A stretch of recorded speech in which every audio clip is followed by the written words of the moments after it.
Terpantas, terkini dan sahih. Bila-bila masa, di mana jua. Berita di jari. Subscribe YouTube Bulletin TV3.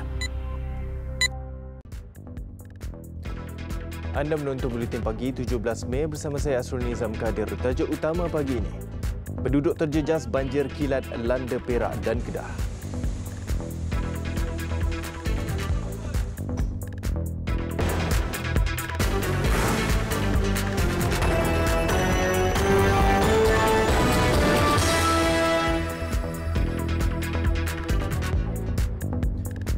Assalamualaikum dan salam sejahtera. Hujan lebat hampir lebih 2 jam mengakibatkan beberapa kawasan di sekitar Slim River Perak dilanda banjir kilat petang semalam. Ia mengakibatkan 24 penduduk termasuk 15 warga Indonesia terpaksa dipindahkan. Antara kawasan terjejas ialah di Taman Yan Ming dan Taman Seroja. Di Taman Yan Ming, banjir kilat sehingga 0.5 meter bermula jam 6 petang, menyebabkan 9 mangsa dipindahkan ke Dewan Tan Sri Ghazali. Di Taman Seroja pula, 15 warga Indonesia terjejas dan terpaksa dipindahkan sebelum diserahkan kepada pihak polis untuk tindakan lanjut. Jurucakap Jabatan Bomba dan Penyelamat Malaysia JBPM Negeri berkata, pihaknya menerima panggilan mengenai kejadian banjir kilat di Taman Yan Ming pada jam 6.36 petang sebelum sepasukan pegawai dan anggota dikejarkan ke lokasi kejadian. Untuk Taman Seroja pula, anggota dan pegawai dari Balai Bomba dan Penyelamat Slim River dibantu BBP Tanjung Malim dikerahkan susulan panggilan mengenai kejadian yang sama diterima jam 6.52 petang. Paras air meningkat sehingga 0.5 meter. Ke klinik lama depan masjid. Laluan utama air melempah. Saya berada di lokasi Bandar Baru dan juga di Naratomyam belakang KFC. Sementara itu, di Langkawi Kedah, 4 sekeluarga terpaksa berbuka puasa dalam banjir kilat akibat hujan lebat dan parit tersumbat di Kampung Bendang Baru awal malam tadi. Dalam kejadian jam 7.15 malam itu, rumah keluarga terbabit dinaiki air ke paras pergelangan kaki. Penolong pengarah bahagian operasi kebombaan dan penyelamat Jabatan Bomba dan Penyelamat Malaysia Kedah, Penguasa Kanan Bomba 1 Muhammadul Ihsan Muhammad Zain berkata, panggilan diterima pada 7.25 malam. Sejurus itu, sepasukan 7 anggota beserta sebuah jentera dikejarkan ke lokasi untuk memberi bantuan kecemasan. Sebaik tiba di lokasi, bomba mendapati banjir kilat berlaku kerana sistem parit tersumbat selepas pokok tumbang. Muhammadul Ihsan berkata, air telah memasuki rumah terbabit ke paras pergelangan kaki tetapi tiada mangsa dipindahkan.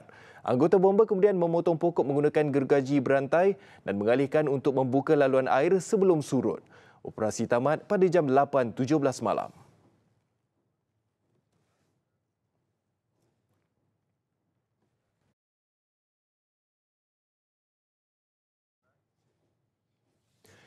Kementerian Kesihatan menamatkan tempoh pemantauan dan pengawasan di 2 kluster iaitu Bandar Baru Ibrahim Majid Johor dan Tabligh Makassar di Sabah.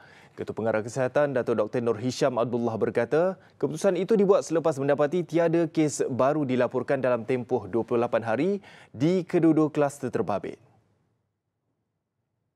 Kluster Bandar Baru Ibrahim Majid telah pun tamat pemantauan dan pengawasan hari ini, iaitu tiada kes dilaporkan untuk tempoh 28 hari. Dan kluster ini melibatkan 193 kes dan jumlah kes kematian adalah 4. Begitu juga dengan kluster Tabligh Makassar Sabah melibatkan jumlah kes 9 dan tiada kematian dan telah tamat tempoh pemantauan hari ini. Katanya hanya 2 kluster melaporkan kes positif baru hari ini iaitu kluster Tapak Pembinaan Kuala Lumpur dan Pengawal Keselamatan Ceras masing-masing merekodkan 1 kes baru. Manakala bagi ujian saringan di 370 sekolah tahfiz dan madrasah yang membabitkan sejumlah 13,468 sampel, 655 kes disahkan positif COVID-19. Daripada jumlah itu, 559 atau 85.3% didapati tidak bergejala.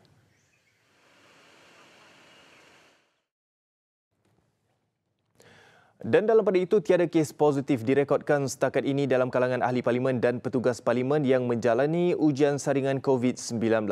Jelas Dato' Dr. Nur Hisham, sejumlah 750 ujian saringan telah dijalankan dan masih ada sampel yang sedang diproses. Kita telah laksanakan ujian untuk ahli parlimen. Semua ahli parlimen semalam ialah tarikh terakhir dan bukan saja ahli parlimen tetapi juga warga kerja di parlimen. Jadi keseluruhannya lebih pada 750 kes telah disaring dan diuji.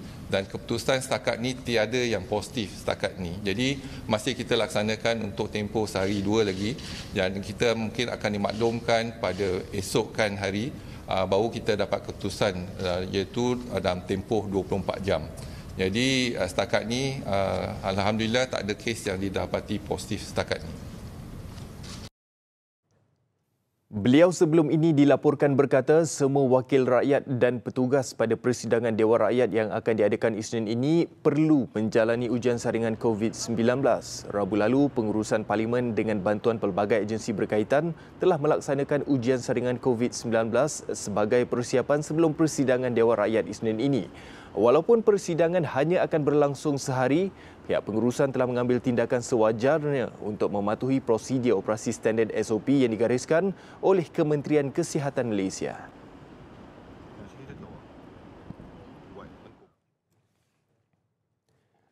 Pemilik bangunan, pejabat dan pusat beli belah perlu berunding dengan Pegawai Kesihatan dan Pekerjaan SHO masing-masing bagi mendapatkan nasihat dan langkah sesuai sebelum pembukaan semula operasi premis.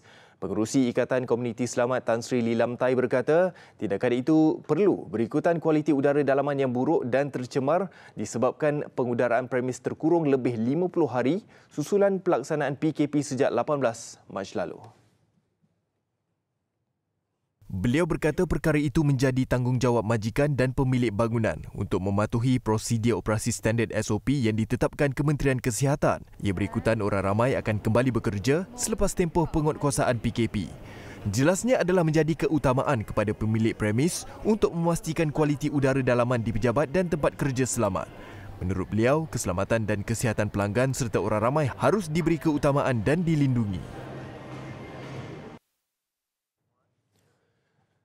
Penjualan bunga api di premis dan bazar tidak dibenarkan sepanjang tempoh Perintah Kawalan Pergerakan Bersyarat PKPB sehingga arahan baru dikeluarkan pihak berkuasa. Pengarah Pengurusan Bukit Aman, Dato' Abdul Rahim Jaafar berkata, orang awam juga tidak dibenarkan menjual bunga api secara dalam talian. Dalam satu kenyataan, Dato' Abdul Rahim berkata, pihaknya mendapati penjualan mercun dan bunga api secara dalam talian sudah tular di media sosial. Ini katanya menjadi satu kesalahan kepada mana-mana pihak yang melanggar syarat serta peraturan ditetapkan. Penjualan bunga api tegasnya perlu mendapatkan kebenaran daripada polis selain syarat dan peraturan dikuatkuasakan perlu dipatuhi. Polis akan mengambil tindakan tegas mengikut Seksyen 8 Akta Bahan Letupan 1957, Akta 207 yang membawa kepada hukuman penjara 7 tahun atau denda RM10,000 atau kedua-duanya. Larangan bermain mercun dan bunga api sudah diputuskan dalam mesyuarat Jemaah Menteri pada 15 Februari dan 15 Mac 1995. Larangan berkenaan masih berkuat kuasa sehingga kini dan tertakluk mengikut Akta Bahan Letupan 1957. Tak ada ke macam bola ke apa ke? Dan seterusnya, hanya seminggu selepas Perintah Kawalan Pergerakan Bersyarat PKPB dikuatkuasakan, kuala Sungai Kopok di Pasir Gudang Johor kembali tercemar. Akibatnya, pelbagai jenis ikan dan ketam di ternak penduduk mati sekaligus menyebabkan kerugian ribuan ringgit. Selepas menerima aduan nelayan Kampung Perigi Aceh, kru kami turun ke muara Sungai Kokok. Tinjauan mendapati air yang sebelum ini jernih berubah menjadi warna kehitaman. Penduduk mendakwa ia dipercayai berpunca daripada pembuangan sisa industri di hulu sungai termasuk di Sungai Kim Kim.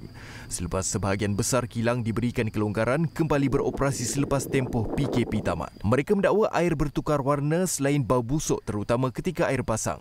Masalah pencemaran itu juga menyebabkan nelayan hilang punca pendapatan akibat hasil tangkapan terjejas. Selepas PKP ni dilonggarkan, hasil daripada laut ni semua terjejas lah. Semua kilang-kilang semua buang sisa-sisa kimia kat sungai lah. Jadi semua hasil tangkapan semua mati. Biasanya dulu dapat berapa? Sebelum PKP ni boleh dapat 150 hingga 200 satu hari. Sekarang ni nak jual pun tak boleh lah. Dapat pun mati semuanya. Kalau boleh, saya minta pihak kerajaan ambil pertimbangan lah. Sewajarnya. Kan? Sebelum ni memang air ni teruk ni. Bila dia pandai, bila air kecil dia buang. Kilang ni. Bila besar dia tak buang. Ni air kecil, dia buang. Sisa tu. Dia minta tolong lah. Pihak atasan ambil tindakan lah. Sewajarnya untuk nelayan. Daripada punca air tercemar ni, saya pun dengan nelayan lain terpaksa cari kerja lain lah. Kerja sampingan, kerja darat. Untuk kehidupan macam biasa lah. Kalau harapkan ke laut je memang tak makan lah. Harapan apa? Harapan minta pihak yang bertanggungjawab lah untuk selesaikan masalah ni.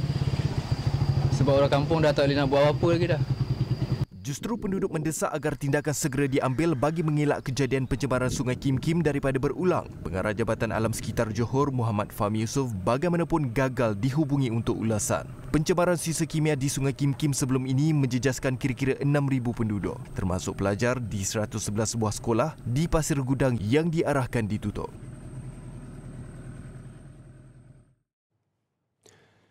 Jabatan Perkhidmatan Awam JPA menafikan bahawa seorang pengguna Facebook menerusi akaun Muhammad Mansur AR berkhidmat sebagai penjawat awam. Menerusi semakan oleh pihaknya di Human Resource Management Information System HRMIS mendapati nama terbabit tidak terpapar dalam sistem sebagai anggota perkhidmatan awam seperti yang didakwa oleh penulis. Dalam satu kenyataan, JPA menyarankan supaya pemilik akaun berkenaan dapat memberikan pembuktian beliau adalah penjawat awam atau menarik semula kenyataan menyatakan beliau adalah penjawat awam serta membuat permohonan maaf dalam tempoh 48 jam. Sekiranya tiada tindakan susulan, pihak JPA akan membuat laporan polis untuk tindakan selanjutnya. Langkah itu diambil atas sebab beliau telah menyamar sebagai penjawat awam dan memberi persepsi yang tidak baik serta mencemarkan imej dan reputasi institusi perkhidmatan awam. JPA turut mengingatkan agar semua pihak tidak mengaitkan institusi perkhidmatan awam dengan kenyataan yang boleh mengelirukan serta memberi persepsi negatif kepada penjawat awam secara keseluruhannya. Menurut kenyataan itu, penjawat awam sentiasa melaksanakan tugas dengan prinsip yang bersifat apolitikal, profesional dan neutral selari dengan mantranya iaitu berkhidmat untuk negara.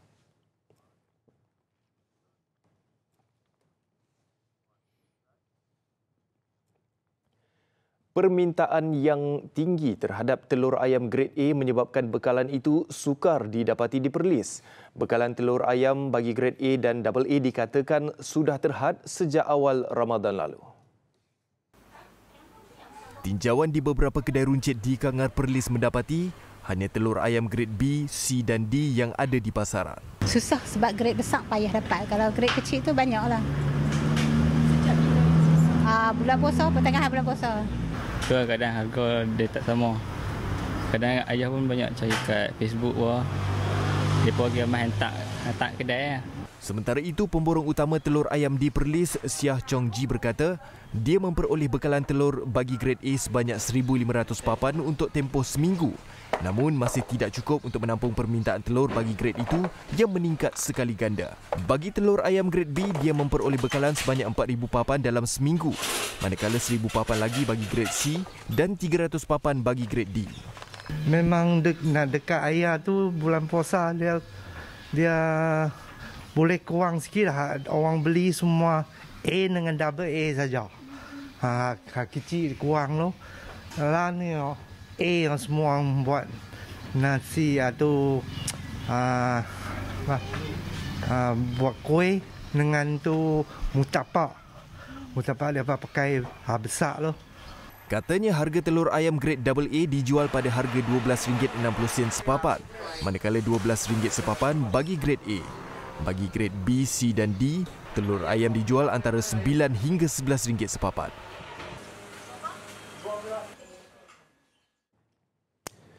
Di Pulau Pinang, seorang guru tampil dengan rekaan inovatif dalam menghasilkan bahan bacaan Braille bagi golongan kurang penglihatan. S. Gomati yang mendapati kekurangan sensitiviti jari merupakan masalah kepada golongan berkenaan menghasilkan bahan dengan menaip atas plastik keras untuk kemudahan mereka. Gomati 36 tahun yang bekerja di St. Nicholas Home, sebuah institusi bagi golongan cacat penglihatan di Jalan Bagan Jermal, Georgetown berkata, bahan bacaan bagi golongan buta dan kurang penglihatan lazimnya ditaip menggunakan tulisan braille di atas kertas biasa. Ujarnya golongan muda tiada masalah membaca menggunakan kertas biasa. Namun, golongan berumur dan mereka yang kurang sensitiviti pada anggota badan akibat penyakit seperti diabetes akan mengalami kesukaran untuk membaca. Justru beliau memikirkan jalan penyelesaian bagi memudahkan pembacaan mereka dan mendapati tulisan atas plastik yang keras boleh membantu. Plastik macam mana tak? Kalau budak sekolah, dia gunakan, bila kita buat folio, di luar folio kan kita letakkan satu plastik cover tu. Saya menggunakan cover tu untuk tulis braille supaya mereka boleh baca. Dia akan timbul lagi tajam berbanding dengan kertas biasa.